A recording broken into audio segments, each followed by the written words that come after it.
Carl, this is probably the time that you'd start to try to pick winners from losers because, as you know, as sort of as a cohort, a lot of these stocks in 2021 had super normal demand and they became very popular. So you had a combination of both much better earnings plus huge multiple expansion. And now a lot of these are broken charts. So if an investor does their homework, I do think you're going to find some real gems that can compound at earnings growth. And if you don't have much multiple compression, these are going to be great long-term winners. Examples? I mean, for instance, I would say companies like Shopify, for instance, which have really been structurally really changed the economy, right? Because they've made it easier for merchants to do business. I mean, these are companies that are going to have permanent benefit in the future, but they've had to correct. So I mean, that's a name that comes to mind. And I mean, I don't know the valuation of companies like Zoom, so I don't really look at these names that carefully. But it's part of the everyday lexicon, so it is something that has traction beyond the pandemic. So I think investors have to do their own homework because it is sort of like sifting through rubble.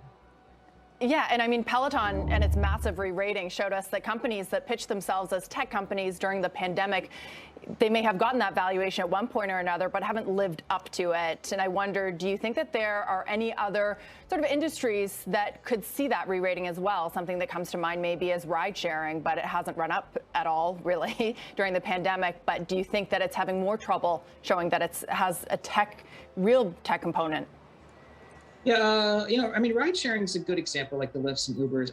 I think it's really probably a question for investors about how they allocate capital and their margin structure. But, is the demand for the services strong? Yeah, it's clear. And they've actually, they've had an impact on how people basically move around and get food delivered and how they think about their lives. And it has also created essentially a gig economy. But again, it's really, for me in 2022, in a year where it's transitioning, it's probably easier for investors to find structural growth, and then where multiples are reasonable. That's really where you're going to see some potential for expansion. And like for instance, I think even the FANG complex itself looks pretty reasonable. Tom, we've been talking about broken charts a little bit. What about broken business models? I mean, Peloton is in an interesting case where it saw this massive pull forward of demand, it seems, and then layered on a whole bunch of costs that are now not appropriate. So it's particularly broken looking. But is there anything else like that you see now, or anything that you think might end up looking more like that as things continue to play out? That's a great question. I mean, like when you have hardware and service, it reminds me of the wireless industry. And as you know, like when you look at wireless, maybe two companies were able to sell hardware and service and actually make margin on both the hardware and the service. It was BlackBerry and Apple, and everybody else lost money.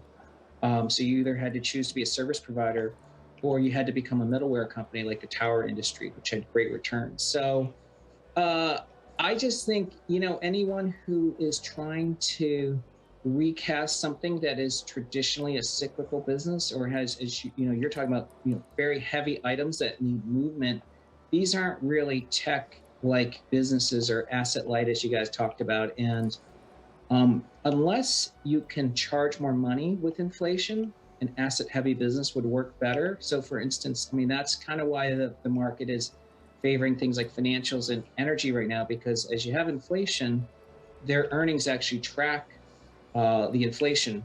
But if you're selling equipment, I mean, industrial is the reason we're neutral. Industrial and probably parts of asset intensive tech, they're a little more challenged because unless you can pass on those price increases, you're really talking about margin pressure. Yeah. Hey, finally, Tom, you've done so much good high-frequency work on COVID, and you did mention this week, you said it's not a forecast, but you looked at the average duration of the cycle in which various variants occur, and you said it might suggest that we could get, if we're going to get another variant, could happen in April. How are you using that thesis, I guess, as a play on some of these stay-at-home names? It's a good point, Carl, because if we look at the four drawdowns, the big drawdowns for equities, They did coincide with surges in hospitalizations and surges in cases. And we know that credit card spending took a hit big time with Delta and Omicron. So if a variant does emerge in April, and that's not a forecast, as we were pointing out, it's just really looking at the same interval of the last 4 variants, we can expect consumers to potentially be disappointed. And so we could see spending dip. And I think it would sort of bring back into favor a lot of these 2020 stay-at-home names. Yeah, we're going to hope this cycle's different. We're just going to have to wait and see on that one, Tom. Good to see you. Thanks so much, Tom Lee. Yeah, great to see you. Thanks.